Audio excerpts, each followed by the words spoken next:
வணக்கம் மக்களே! என்ன மக்களே, இன்னைக்கு டியூஸ்டே ஏப்ரல் 28.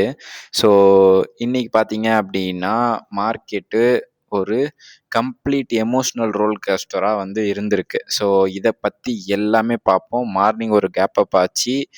அப்படியே வந்து ஸ்ட்ராங்கா இருந்திருந்தா பரவால்ல. பட் ஆனா fight between bullish and bearish அப்படின்றத வந்து நம்ப இன்னைக்கு பார்த்துருக்கோம். எண்ட் ஆஃப் த டே வந்து பேரிஸ் தான் கொஞ்சம் அப்பர் ஹேண்டு தூக்கியிருக்காங்க அப்படின்றது வந்து நல்லாவே புரியுது. ஸோ, அதுக்கு முன்னாடி நம்ப இந்த சார்ட் எல்லாத்தையும் டிஸ்கஸ் பண்ணிட்டு வந்துருவோம். ஸோ, அதுக்கப்புறம் நம்மளோட இன்னைக்கான ட்ரேட் என்ன ஆயிருக்கு அப்படின்ற விஷயத்த எல்லாத்தையும் பார்ப்போம். ஸோ, அதுக்கு முன்னாடி நீங்க இன்னும் இந்த சேனல சப்ஸ்கிரைப் பண்ணல அப்படின்னா, கண்டிப்பா சப்ஸ்கிரைப் பண்ணி வச்சுட்டு பாருங்க. அது நீங்க எனக்கு குடுக்குற ஒரு பெரிய சப்போர்ட்டா இருக்கும். ப்ளஸ் ஹெல்ப்பாவும் இருக்கும். என்னோட சேனல் அதனால வளர்றதுக்கான பாசிபிலிட்டீஸும் இருக்கு. பார்க்குற எல்லாரும் கொஞ்சம் லைக்கும் போட்டு பார்த்தீங்க அப்படின்னா, அடுத்தடுத்து நல்லா ரீச் ஆகும். ஸோ, ப்ளீஸ் லைக் பண்ணுங்க. அதேமாரி சப்ஸ்கிரைப் பண்ணுங்க. ஸோ, வாங்க இப்போ சார்ட்ட பார்த்துட்டு அதுக்கப்புறம் நம்மளோட டெய்லி அப்டேட்ஸ் வந்து பார்க்கலாம். ஸோ, ஃபர்ஸ்ட் பார்த்தீங்க அப்படின்னா நிஃப்டி 50 தான். ஸோ, நிஃப்டி 50 இப்போ கரண்ட் லெவல் வந்து இன்னும் 24 அப்படின்றத வந்து ஒரு 5 பாயிண்ட் வந்து கம்மியாயிருக்கு. ஸோ, நம்மளோட லாங் கன்சல்டேஷன்ல தான் இன்னைக்கும் இருக்கு அப்படின்றது வந்து நல்லாவே புரியுது. ஸோ, நம்ம இந்த கிரீன் கேண்டில் குறையாத வரைக்கும் நம்மளுக்கு பிரச்சனை கிடையாது. ஸோ, இந்த 2 கிரீனுமே வந்து ஒரு நல்ல ஸ்ட்ராங் சப்போர்ட்டா இருக்கு. ஃபிபனாச்சி படி பார்த்தீங்க அப்படின்னா, இப்போ வந்து ஒரு கன்சல்டேஷன் ஆயிட்டு இருக்கு அப்படின்னு தான் சொல்லணும். ஸோ, வெயிட் பண்ணுவோம். மார்க்கெட் வந்து எங்கேயும் போகாது. ஸோ, கண்டிப்பா மேல போறதுக்கான பாசிபிலிட்டிஸ் ஹையா இருக்கு இப்போதைக்கு. ஏன் அப்படின்னா, இன்னும் ஒரு 8 மந்த்ல ஒரு கிரைசிஸ் வர்றதுக்கான பாசிபிலிட்டிஸ் இருக்கு. ஸோ, அதனால மார்க்கெட் கண்டிப்பா மேல தான் போகும். ஸோ, வெயிட் பண்ணுவோம். வெயிட் பண்ணி என்ன ஆகுது அப்படின்றத பார்க்கலாம். அதே மாதிரி சென்செக்ஸ். ஸோ, சென்செக்ஸ் வந்து கன்சல்டேஷன் எந்த ரேஞ்சில இருந்து எந்த ரேஞ்ச் அப்படின்னு பார்த்தீங்க அப்படின்னா, 76,000 இல்லைன்னா 75,000 அப்படின்ற ரேஞ்சில் வந்து கன்சல்டேஷன் ஆயிட்டு இருக்கு. ஸோ, 76,000 77,000லேருந்து 78,000 அப்படின்ற ரேஞ்ச் அந்த 1000 பாயிண்ட் தான் கன்சல்டேஷன் ஆயிட்டு இருக்கு. ஸோ, பார்ப்போம். இதுவுமே கன்சல்டேஷன் முடியட்டும். என்ன ஆகுது அப்படின்றத வந்து நம்ம பார்க்கலாம். ஸோ, இப்போ வந்து நம்ம பை பண்ண ஸ்டாக்ஸ் என்னென்ன ரேஞ்சில் வந்து செல் ஆயிட்டு இருக்கு அப்படின்றத வந்து நம்ம கண்டிப்பாக பார்க்கணும். ஸோ, அதுபடி பார்த்தீங்க அப்படின்னா பிஎஸ்சி இன்னைக்கு 3,626 அரௌண்ட் 1000 ருபீஸ் ஒரு ஷேருக்கு வந்து எனக்கு ப்ராஃபிட்ல இருக்கு. ஸோ, எத்தனை பேர் பை பண்ணீங்க அப்படின்றத கண்டிப்பாக கமெண்ட் செக்ஷனில் சொல்லுங்க. இதோட ரேலி வந்து 4000 வரைக்கும் இருக்கும். ஸோ, வெயிட் பண்ணுவோம் எங்கே போகுது அப்படின்னு சொல்லிட்டு. Larson and Toubro. So, Larson and Toubro நம்ம ஆல்ரெடி சொன்னது தான். ஸோ, வந்து 3,300 நான் வந்து பை பண்ணேன். 700 ருபீஸ் அப்படியே ப்ராஃபிட்லேயே தான் இருக்கு. ஸோ, இதுவுமே வந்து கன்சல்டேஷன். இந்த வாரி எனர்ஜியை ஒரு 2 மினிட்ஸ் பேசலான்னு இருக்கேன். ஸோ, வாரி எனர்ஜி நான் ஆல்ரெடி உங்ககிட்ட சொல்லியிருக்கேன். இதை வந்து நம்ம 2,600 பிடிச்சோம் அப்படின்னு சொல்லி. ஸோ, அங்கேருந்து பார்த்தீங்க அப்படின்னா இப்போ வந்து ஒரு 3,453 இதோட ஆல் டைம் ஹை அப்படின்றது வந்து 3,865. அதே மாதிரி இதோட ஈவெண்ட் அப்படின்றது வந்து 29ஆம் தேதி ஃபைனல் இயர் ஆஃப் ப்ராஃபிட் அப்படின்றத வந்து கொடுக்க போகிறாங்க. ஸோ, அதனால தான் 2 நாளாக மார்க்கெட்டில் வந்து இதை வந்து ஏற்றிக்கிட்டு இருக்காங்க அப்படின்றதையும் புரிஞ்சுக்கோங்க. ஸோ, அரௌண்ட் வந்து 3,200லேருந்து இப்போவே வந்து 3,400 வரைக்கும் போயிருக்கு. ஸோ, இது வந்து ஒரு பாசிட்டிவ் மூமெண்ட்டாக நான் பார்க்குறேன். நான் சொன்னது நடந்துகிட்டு இருக்கு வாரி எனர்ஜியில் அப்படின்றது எனக்கு நல்லாவே புரியுது, நல்லாவே தெரியுது. ஸோ, இதை வந்து நீங்களும் அனுபவிக்கணும் அப்படின்னா கண்டிப்பாக என்னை வந்து ரெகுலராக ஃபாலோ பண்ணிகிட்டே வந்தீங்க அப்படின்னா கண்டிப்பாக நீங்கள் உங்களை வந்து உங்களோட போர்ட்ஃபோலியோலையும் இந்த மாதிரி ஸ்டாக்ஸ் எல்லாத்தையும் ஷார்ட் டைம்லேயே வந்து நல்லா கெயின் பண்ணுற மாதிரி நீங்களும் வச்சுக்க முடியும் அப்படின்றத புரிஞ்சுக்கோங்க. ஜென் டெக்னாலஜி நான் புதுசாக பை பண்ண ஸ்டாக். ஸோ, இப்போ வரைக்கும் எனக்கு வந்து பெருசாக லாபம் கொடுக்கல. பட் ஆனால் நான் பை பண்ணியிருக்கேன் அப்படின்றத உங்ககிட்ட நான் டிஸ்கஸ் பண்ணிக்கிறேன். அப்புறம் கிராபிட் இந்தியா. ஸோ, இன்றைக்குமே வந்து ஒரு கன்சல்டேஷன் ஜோனில் வந்து விழுந்துருச்சு. ஸோ, அதனால் இன்றைக்குமே வந்து ஒரு பையிங் அப்படின்றத வந்து பண்ணியிருக்கேன். ஸோ, ஹெவி பையிங் வந்து இந்த கிராபிட் இந்தியாவில் பண்ணியிருக்கேன் அப்படின்றத புரிஞ்சுக்கோங்க. அடுத்ததாக இந்த அப்போலோ மைக்ரோ சிஸ்டம் இதுவுமே நான் பண்ணியிருக்கேன். ஒரு 5% வந்து எனக்கு இப்போ வந்து ப்ராஃபிட்டில் தான் இருக்குது அப்போலோ மைக்ரோ சிஸ்டம் அப்படின்றதையும் புரிஞ்சுக்கோங்க. அடுத்ததாக இந்த டாக்டர் ரெட்டி இதுவுமே வந்து புதுசாக பை பண்ணது. ஸோ, இது எல்லாமே எந்தெந்த ரேஞ்சுக்கு போகுது அப்படின்றத நான் டெய்லி உங்கள் கூட டிஸ்கஸ் பண்ணுறேன். இப்போ வந்து நம்ம சார்ட்டுக்கு போயிடுவோம். சார்ட்டில் இன்றைக்கி என்னென்ன விஷயம் இருக்குது அப்படின்ற எல்லாத்தையும் ஒன் பை ஒன்னாக பார்க்கலாம். ஸோ, 2 சைட்லேயும் இன்றைக்கி வந்து நம்ம பார்க்கணும். அதாவது large cap and mid cap. Large cap பார்த்தீங்க அப்படின்னா ஒரு சின்ன பிளட்ல தான் இன்றைக்கி இருந்துச்சு. பட் ஆனால் மிட் கேப் வந்து இன்றைக்கி நல்ல ஒரு ஷைனில் இருந்துச்சு. அதாவது நிஃப்டி வந்து 24,000 பிரேக் பண்ணிருச்சு. பேங்க் நிஃப்டி வந்து 1.5% கீழே விழுந்துச்சு. எஃப்ஐஸ் வந்து 2,000 கோடி எக்ஸிட் பண்ணிகிட்டே இருக்காங்க. பட் ஆனால் மிட் கேப்பில் பார்த்தீங்க அப்படின்னா 1.5% வந்து இன்றைக்கி ஹையில் போயிருந்துச்சு. அதே மாதிரி டிஐஸ் வந்து பை பண்ணிக்கிட்டே இருக்காங்க நிஃப்டி அதாவது மிட் கேப்ல அப்படின்றதையும் புரிஞ்சிக்கலாம். அதே மாதிரி த பேட்டல் ஆஃப் ஃப்ரம் 20,000 அப்படின்றத வந்து இது வந்து ரீச் பண்ணணும். ஸோ அங்கேருந்து ஸ்ட்ராங்காக கன்சல்டேஷன் ஆகணும். ஸோ மார்க்கெட்டில் அனலைஸ் எல்லாருமே அதை தான் பார்த்துக்கிட்டு இருக்காங்க. Why did not the market fall அப்படின்றத. ஸோ வில்லன் யாரு அதே மாதிரி ஹீரோஸ் யாரு அப்படின்றத இன்னைக்கு எல்லாமே பார்க்கலாம். ஸோ ப்ராஃபிட் நம்ம முடிஞ்ச அளவுக்கு வந்து எப்படி எடுக்கிறது அப்படின்றத வந்து லெட்ஸ் டீகோட் அப்படின்றத வந்து கண்டிப்பாக பண்ணுவோம். ஸோ வாங்க இப்போ வீடியோக்குள்ளே போயிட்டு நம்ம எல்லாத்தையும் பார்க்கலாம். ஃபஸ்ட்டு நம்பரில் வந்து இன்றைக்கி பார்த்தோம் அப்படின்னா, ஸோ ஃபஸ்ட்டு ஸ்கோர் போர்டில் வந்து பார்த்தீங்க அப்படின்னா நிஃப்டி 50 இன்னைக்கு க்ளோஸ் ஆன லெவல் வந்து 23,995 அப்படின்ற ரேஞ்சு. ஜஸ்ட் 5 பாயிண்ட் வந்து 24,000 வந்து ரீச் பண்ணுறதுக்கு சப்போர்ட் வந்து மிஸ் ஆகிடுச்சு. இதே மாதிரி it is down for 97% 97 point அப்படின்றத வந்து பண்ணியிருக்கு, 0.4%. அதேமாதிரி சென்செக்ஸ் வந்து 416 பாயிண்ட் வந்து குறைஞ்சிருந்துச்சி. அதாவது 76,886 அப்படின்றது வந்து க்ளோஸ் ஆகிருக்கு. ஆனாலும் இன்னைக்கு மார்க்கெட்டில் ஒரு டைவர்சிட்டிஸ் அப்படின்றது இருந்துச்சு. லார்ஜ் கேப்பில் இருக்கிற எல்லா காசையும் எடுத்துகிட்டு போயிட்டு மிட் கேப்பில் வந்து இன்னைக்கு போட்டிருக்காங்க அப்படின்னு தெரியுது. ஸோ அதனால தான் 0.5% வந்து மிட் கேப் இன்னைக்கு வந்து ஹையாக ரைஸ் ஆயிடுச்சு.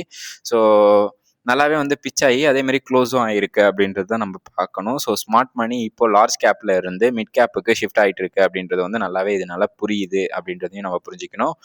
நிஃப்டி வந்து இன்னைக்கு 24,000 கீழே வந்து க்ளோஸ் ஆகிருக்கு. அதாவது டெக்னிக்கல் கொஞ்சம் வீக்னஸாக தான் நம்மளுக்கு தெரியுது. பட் ஆனால் மார்க்கெட் ஓப்பன் ஆன லெவல் அப்படின்றது வந்து ஃபுல் புல்லிஷில் தான் இருந்துச்சு. அதுக்கப்புறம் தான் பேரிஸ் கண்டினியூ பண்ண ஆரம்பிச்சிட்டாங்க, ப்ரெஷர் வந்து கொடுக்க ஆரம்பிச்சிட்டாங்க அப்படின்றத வந்து நம்ம மார்க்கெட்டில் நம்ம புரிஞ்சிக்க முடியுது.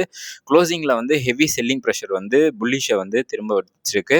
24,050 வரைக்கும் கிராஸ் பண்ணியிருந்தது அப்படின்னா ஃப்ரெஷ் பையிங் மூமெண்டம் வந்து வந்திருக்கும். பட் ஆனால் அன்டில் வந்து பார்த்தீங்க அப்படின்னா ட்ரேடர் கொஞ்சம் வெயிட் அண்ட் வாட்ச் அப்படின்ற மூடில் இருந்ததால் இன்னைக்கு ஃபுல்லாகவே வந்து பேரிஷ் வந்து நம்மளை வந்து ரீச் பண்ணிட்டாங்க அப்படின்னு தான் சொல்லணும். So 23,900 is a noun critical அப்படின்ற ஜோனில் வந்து இருக்குது. ஸோ அதை வந்து உடைக்கக்கூடாது. அது டை ஜோனாகவும் நான் வந்து பார்த்துக்கிட்டு இருக்கேன். ஸோ அதனால் கண்டிப்பாக அதை உடைக்கக்கூடாது அப்படின்றது தான் வந்து நிஃப்டி 50யோட மெயின் ரீசன். ஸோ அடுத்ததாக இந்த பேங்கிங் பிளட் பாத் அப்படின்றத பார்ப்போம். ஸோ இன்னைக்கு ரியல் வில்லன் யார் அப்படின்னு பார்த்தீங்க அப்படின்னா நம்மளோட பேங்கிங் செக்டார் தான். ஸோ அதுபடி பார்த்தீங்க அப்படின்னா 1.5% வந்து கிராஷ் ஆகிருக்கு. கிராஷ் அல்லது கரெக்ஷன் ரெண்டுத்தில் எதனா ஒன்று வச்சுக்கோங்க. அதாவது ஆல்மோஸ்ட் வந்து 864 பாயிண்ட் வந்து வைப் அவுட் ஆயிருக்கு பேங்க் நிஃப்டியை பொறுத்த வரைக்கும். அதாவது 55,400 பாயிண்ட் ரேஞ்சில் வந்து இப்போது வந்துருந்துச்சு அப்படின்றத வந்து நம்ம பார்க்கலாம். வை திஸ் கிராஷ் அப்படின்னா 2 பெரிய ரீசன் இருக்குது. ஒன்று வந்து எஃப்ஐஎஸ்ஆர் டிப்பிங் பேங்கிங் ஸ்டாக்ஸ் அப்படின்றத வந்து பண்ணிகிட்டு இருக்காங்க. நல்லாவே வந்து செல் பண்ணிகிட்டு இருக்காங்க, நல்லா தெரியுது இதை வச்சு. அதேமாதிரி பிகாஸ் ஆஃப் குளோபல் ரிஸ்க்கை வச்சு பேங்க் நிஃப்டி எல்லாத்தையும் அடித்து வெளியே தள்ளிட்டு இருக்காங்க. அதேமாதிரி ரெண்டாவது அப்கமிங் மந்த்லி எக்ஸ்பீரிக்கு முன்னாடியே ஹெவி லாங் அது வச்சுருந்துருப்பாங்கல்ல. ஸோ அது எல்லாத்தையுமே வந்து இப்போ ஷார்ட் கவர் பண்ணிகிட்டு இருக்காங்க. ஸோ பேங்க் விழுந்ததுக்கு நிஃப்டியில் வந்து சுச்சுவேஷன் பண்ண முடியல. ஸோ அதனால தான் இன்னைக்கு கிளியராக ஒரு தெரியுது மார்க்கெட் கீழே விழுந்ததுக்கான ரீசன். ஸோ இதுதான் வந்து மெயினாக இந்த பேங்க் நிஃப்டி கீழே விழுந்ததுக்கான ரீசன் அப்படின்றத புரிஞ்சுக்கோங்க. ஸோ பட் கவலைப்படாதீங்க. ஒரு சில்வர் லிவிங் அப்படின்றது இருக்கு. அதாவது பார்டர் மார்க்கெட் இன்னைக்கு புல் கண்ட்ரோல்ல தான் இருக்கணும். பட் ஆனால் வந்து பேரிஷ் எடுத்ததுக்கான ரீசன் வந்து மணி வந்து ஷிஃப்ட் பண்ணுறாங்க அப்படின்னு நான் சொல்லியிருந்தேன். மிட் கேப்ல வந்து இன்னைக்கு பார்த்தீங்க அப்படின்னா 44 பாயிண்ட் கெயினில் இருந்துச்சு. பட் ஆனால் நம்மளோட ஸ்டாக்ஸ் எல்லாமே நல்லாவே வந்து இன்னைக்கு பெர்ஃபார்ம் பண்ணியிருக்கோம் அப்படின்றதுல வந்து நம்மளால நம்ப முடியும். Because of retailer investor and DIIs mostly வந்து மிட் கேப்பில் வந்து குவாலிட்டியான ஸ்டாக்ஸை தான் பை பண்ணிட்டு இருக்காங்க அப்படின்றது வந்து நம்மளுக்கு இதனால் நல்லாவே புரியுது. ஸோ இண்டெக்ஸ் பார்த்தீங்க அப்படின்னா பேனிக் ஆகலை அப்படின்றதும் நம்மளுக்கு தெரியுது. ஸோ இதனால தான் மிட் கேப் வந்து இன்னைக்கு நல்லாவே வந்து ரைஸ் ஆயிருந்துச்சு, நல்ல ஒரு ஹால் டைம் ஆகியும் போயிருந்துச்சு. ஸோ இன்னைக்கு பியூட்டிஃபுல் டே அப்படின்னா நம்மளோட நிஃப்டி 50 பண்ணாததுனாலையும் மிட் கேப்பு அதேமாரி ஸ்மால் கேப் வந்து நல்லா கை கொடுத்ததால ஸோ டிஐஸுக்கும் ரீட்டைலர் இன்வெஸ்டருக்கும் நல்ல ஒரு வேல்யூ பையிங்காக இருந்திருக்கும் அப்படின்றத வந்து நம்ம பார்க்கலாம். Macro and crude oil price என்னன்னு பார்ப்போம். ஸோ எக்கனாமிக் பார்த்தீங்க அப்படின்னா இன்னைக்கு கொஞ்சம் ஹெட் வைட்டாக தான் இருக்குது அப்படின்றது நம்மளுக்கு புரியுது. Because of brent crude oil வந்து $110 $110 அப்படின்றது வந்து பேரலுக்கு வந்து இன்னைக்கு ஏறி இருக்கு. ஸோ ஸ்ட்ரைட் ஆஃப் ஹார்மோஸ் வந்து டென்ஷன் இன்னும் குறையல. ஸோ எனர்ஜி ப்ரைஸ் ஏறிட்டு நம்மளோட இன்ஃப்ளேஷனும் இதனால ஏறும். ஸோ நம்மளோட இந்தியாவோட ருப்பி வேல்யூ வந்து இதனால குறையுது. ஸோ இன்னைக்குமே வந்து $94.56 வரைக்கும் நான் ரெக்கார்ட் லோ வந்து பார்த்தேன். ஸோ யூஎஸ் டாலருக்கு அகெயின்ஸ்டா இந்தியன் ருப்பி. ஸோ இது வந்து ஒரு பெரிய ஒரு எப்படி சொல்றதுன்னா மார்க்கெட்ல வந்து அடி வாங்குறதுக்கான விஷயமா இருக்கு. ஸோ இதனால தான் வந்து மார்க்கெட்டும் வந்து உங்களுக்கு சரிஞ்சுக்கிட்டே இருக்கு. செல்லிங் ப்ரெஷராகவும் இருக்கு. ஸோ இந்த ஸ்ட்ரைட் ஆஃப் ஹார்மோஸ் அதே மாதிரி US dollar versus Indian dollar இது ரெண்டுமே வந்து நம்மளுக்கு மோஸ்ட்லி வந்து ஒரு செல்லிங் ப்ரெஷரை தான் நம்மளோட மார்க்கெட்டுக்கு கொடுத்துட்டு இருக்கு அப்படின்றத வந்து நம்ம இதனால பார்க்க முடியுது அப்படின்றத வந்து நம்ம பார்த்துருவோம். அதேமாரி செக்டரில் வந்து பார்ப்போம். ஸோ செக்டரல் ஹெட்அப்பில் வந்து செக்டார் வைஸ் வந்து பார்த்தீங்க அப்படின்னா பேங்கிங் வாஸ் worst பர்ஃபார்மன்ஸ் தான் சொல்லணும் இன்னைக்கு பொறுத்த வரைக்கும். அதேமாரி ஐடி செக்டார் வந்து கொஞ்சம் ஸ்லைட்லி வந்து ஒரு மூவ்மெண்ட் கொடுத்துருக்குன்னு சொல்லலாம். பிகாஸ் ஆஃப் 2 நாளாக வந்து நல்லா வந்து கீழே விழுந்துருந்துச்சு. ஸோ அதுக்கேற்ற மாதிரி இன்னைக்கு வந்து கொஞ்சம் ப்ரெஷர் வந்து இருக்குது அப்படின்னு தான் சொல்லணும் ஐடி செக்டாரை பொறுத்த வரைக்கும். ஆனால் ஹீரோ யார் அப்படின்னா எஃப்எம்சிஜி தான். When there is a fear people go for safely அப்படின்றத வந்து எஃப்எம்சிஜி வந்து இன்றைக்குமே பிடிச்சிருக்கு. ஸோ ஒரு சேஃப் ஹெவனாக தான் எஃப்எம்சிஜி வந்து பார்த்துட்டு இருக்காங்க. அது இன்னைக்கு ஹெச்யூஎல் அண்டு நெஸ்லே ஸ்டாக் வந்து நல்லா க்ரீனில் காட்டியிருந்துச்சு. ஸோ இதுதான் மெயின். அதே மாதிரி பவர் அண்ட் யூட்டிலைசேஷன் செக்டாருமே வந்து நல்ல ஒரு ஹெவி வால்யூமில் வந்து ஸ்ட்ராங்காக பை பண்ணியிருந்தாங்க. என்டிபிசி, பவர் கிரிட்டு அது அவங்க எல்லாமே ஹோல்டிங் வந்து ஃப்ளோர் செக்டராக வந்து ரொட்டேஷ்னலாக இருக்காங்க. ஸோ கீ தீம் இன்னைக்கு வந்து பார்த்தீங்க அப்படின்னா மார்க்கெட்டில் நல்லாவே இருந்திருக்கு. இவங்களோட பர்ஃபார்மன்ஸ் அப்படின்றத பார்க்கணும். டாப் கெய்னரை பொறுத்த வரைக்கும் இன்னைக்கு ட்ரெண்டிங் ஸ்டாக்ஸில் வந்து ரிலையன்ஸு அண்ட் ஹெச்யூஎல் சூப்பர் ஸ்டாராக இருக்காங்க. ரிலையன்ஸில் வந்து லேட் செக்ஷன் வந்து பிளாக் ட்ரேட் வந்து பண்ணியிருக்காங்க. ஸோ நடந்திருக்கு அப்படின்றத வந்து நான் நியூஸாக பார்த்தேன். ஸோ அதுபடி பார்த்தீங்க அப்படின்னா நிஃப்டி வந்து ப்ரெஷர் கிராஷ் ஆக போகுது அப்படின்றத நம்மளுக்கு தாண்டியும் பிளாக்கிங் ட்ரேட் அப்படின்றத வந்து பண்ணியிருந்ததால் பல்க் ட்ரேட் வந்து இன்னைக்கு நடந்திருக்கு. ஸோ அதனால் ரிலையன்ஸ் இண்டஸ்ட்ரி வந்து ஒரு 1.5% வந்து இன்னைக்கு ஏறி இருந்துச்சு. ஸோ அதுதான் மெயின் ரீசன். அதே மாதிரி வந்து இன்னைக்கு ஹெச்சிஎல் டெக் டாப்பில் வந்து இருந்துச்சு. அதாவது கடந்த 10% வந்து கைடன்சி கொடுத்ததால கீழே விழுந்துருந்துச்சு ஸ்டாக்ல. ஸோ இப்போ வந்து ஒரு ஸ்மால் ப்ராஃபிட் வந்து பண்ணிட்டு இருக்காங்க. ஸோ அதனால வந்து be careful with highly leverage stocks அப்படின்றத வந்து நான் உங்களுக்கு சொல்லிக்கிறேன். ஸோ வெயிட் பண்ணி வாங்கிக்கோங்க. இது எல்லாமே நியூஸ் தான். ஸோ டாடா மோட்டரும் ஆட்டோ ரெக்கவரி ஆகிட்டு இருக்கு. ஸோ ஓரளவுக்கு அதுவுமே வந்து ஸ்டெபிள் ஆகும். என்டிபிசியை பொறுத்த வரைக்கும் எனர்ஜி அப்படின்றது இன்ஃப்ராக்கு தேவைப்படுது. ஸோ அவங்கள வந்து நல்லாவே வந்து ஏற்றிட்டு இருக்காங்க அப்படின்னு தான் சொல்லணும். ஸோ இது எல்லாமே வந்து மெயின் ரீசன். ஸோ டாப் லூசரில் வந்து இன்னைக்கு பார்த்தீங்க அப்படின்னா பஜாஜ் ஃபினான்ஸ் வந்து இன்னைக்கு இருந்தாங்க. ஸோ அதுக்கு வந்து என்பிஎஃப்சி ப்ரெஷர் வந்து அதிகமாக இருக்குது. அதாவது நம்மளோட இந்தியாவோட 10 இயர் பாண்ட் ஹீல்டு வந்து 7%க்கு மேலே போயிருந்துச்சு. அதனால் பஜாஜ் ஃபினான்ஸை போட்டு அடிச்சிருந்தாங்க. அதேமாரி ஸ்ரீராம் ஃபினான்ஸும் வந்து சேம் இதே தான். என்பிஎஃப்சி வந்து அண்டு மிட் ஃபினான்ஸ் வந்து கம்பெனிஸ் எல்லாமே பிக்கஸ்ட்டு ஹிட்டில் வந்து இன்னைக்கு இருந்துச்சு. ஸோ அதுவுமே வந்து இன்னைக்கு ரீசன். ஜியோ ஃபினான்ஷியல் பொறுத்த வரைக்கும் ப்ராஃபிட் புக்கிங் பண்ணிகிட்டு இருக்காங்க. எஸ்பிஐ பொறுத்த வரைக்கும் பியூசி பேங்க் எல்லாமே வந்து ஒரு ட்ராக்காக வந்து கீழே விழுந்துட்டுருக்கு. ஸோ அதனால் இது வந்து விழுந்திருக்கு. அதேமாரி கோட்டக் மகேந்திரா பேங்க் வந்து பார்த்தீங்க அப்படின்னா மேனேஜ்மெண்ட் ஓவர் ஹேங் அப்படின்றத வந்து பண்ணிகிட்டு இருக்காங்க.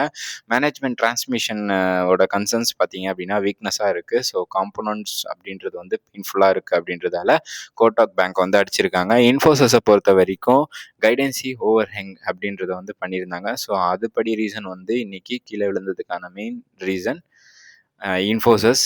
ஸோ கைடன்சி அதாவது 2027 இயர் கைடன்சி வந்து கொஞ்சம் டிஸ்டர்ப் பண்ணியிருக்கு மார்க்கெட்டை. ஸோ அதனால தான் இன்னைக்கு இன்ஃபோசிஸும் கீழே விழுந்துருச்சு அப்படின்றத வந்து நம்ம புரிஞ்சிக்க முடியுது. அடுத்ததாக வந்து இந்த இன்ஸ்டியூஷனல் எஃப்ஐஎஸ் அண்ட் டிஐஸ் என்ன பண்ணியிருக்காங்க அப்படின்னு பார்த்தீங்கன்னா டிஐஸ் வந்து கண்டினியூஸாக பை பண்ணிகிட்டே இருக்காங்க. எஃப்ஐஎஸ் வந்து கண்டினியூஸ் செல் பண்ணுறாங்க. பட் ஆனால் எஃப்ஐஎஸ் வந்து கொஞ்சம் செல்லிங்கை வந்து கம்மி பண்ணியிருக்காங்க. பட் ஆனால் குரூட் ஆயில் ஹையாக வருதால ருப்பி வந்து லோவாக போகுது. ஸோ இதை வச்சு இவங்களோட பையிங் அப்படின்றத வந்து நல்லா பண்ணிகிட்டு இருக்காங்க. ஸோ எஃப்ஐஎஸ் வந்து இதனால் செல் பண்ணி அவங்களோட லாபத்தை எடுத்துகிட்டு வெளியே போயிட்டு இருக்காங்க. இந்தியாவோட ஹீல்டும் வந்து பார்த்திங்கன்னா 7.02% போயிருக்கு. ஸோ இதுவுமே வந்து ஒரு பயங்கரமான அடி அப்படின்னு தான் சொல்லணும். நம்ம இந்தியன் மார்க்கெட்டை பொறுத்த வரைக்கும் நம்ம டெக்னிக்கலாக பார்த்தோம் அப்படின்னா நாளைக்கு ட்ரேட் ஸ்ட்ராட்டஜி நோட் பண்ணிக்கோங்க. அதாவது நிஃப்டி சப்போர்ட் வந்து 23,900, ரெசிஸ்டன்ஸ் வந்து 24,150. ஸோ இது எல்லாமே ஒரு லெவல் தான். ஸோ அதேமாதிரி பேங்க் நிஃப்டி சப்போர்ட் வந்து 55,100. மந்த்லி எக்ஸ்பிரி தான் வந்து பிக் ஈவெண்ட்டாக இருக்குது. ஸோ அதனால் ட்ரேடர்ஸ் நாளைக்கு ஆஃப்டர்நூன் 1:30க்கு மேலே தான் வந்து ஆப்ஷனில் ஹெவியாக வாலட்டிலிட்டிஸ் இருக்கும். ஸோ எக்ஸ்பெக்ட் பண்ணிகிட்டு இருக்கேன் அதை நான். ஸோ செல்லிங் ஆன் ரைஸ் அப்படின்றத வந்து பண்ணுங்கள். ஸோ அதே இப்போ இப்போ டெக்னிக்கலாக ஸ்ட்ரென்தன் ஆயிடுச்சு அப்படின்னா ஓகே, அப்படி இல்லை அப்படின்னா அக்ரெசிவான செல்லிங் வந்து இருக்கும். ஸோ அதே மாதிரி 24,200 வந்து கிராஸ் ஆச்சு அப்படின்னா நல்ல ஒரு அக்ரெசிவ் பையிங்காக வந்து நிஃப்டிக்கு வந்து இருக்கும். ஸோ இது ரெண்டுத்தையுமே வந்து வாட்ச் பண்ணிக்கோங்க. அதுக்கேற்ற மாதிரி சப்ளை ஜோனை வந்து நீங்கள் முடிவு பண்ணிக்கோங்க. ஸோ இன்றைக்கான கன்க்ளூஷன் என்ன அப்படின்னு பார்த்தீங்க அப்படின்னா, குருடாயிலோட ப்ரைஸ் வந்து அதில் மேலே போயிட்டே இருக்குது. லார்ஜ் கேப்பு வீக்காக இருக்குது, மிட் கேப் வந்து கொஞ்சம் ஸ்ட்ராங்காக இருக்குது. டேஞ்சர் டிஐஸ் அப்படின்றத வந்து பண்ணிகிட்டு இருக்காங்க. ஸோ அவங்க தான் நம்மளை ப்ரொடெக்ட் பண்ணிகிட்டு இருக்காங்க. இன்றைக்கி அப்டேட் உங்களுக்கு யூஸ்ஃபுல்லாக இருந்துச்சு அப்படின்னா மக்களே, கண்டிப்பாக சொல்கிறேன், ஒரே ஒரு சப்ஸ்கிரைப் தான். ஸோ சப்ஸ்கிரைப் அண்ட் லைக் ரெண்டுமே பண்ணிவிடுங்க. ஸோ இது எல்லாமே உங்களுக்காக தான் நான் பண்ணிகிட்டு இருக்கேன். ஸோ நன்றி மக்களே, நாளைக்கு சந்திக்கலாம்.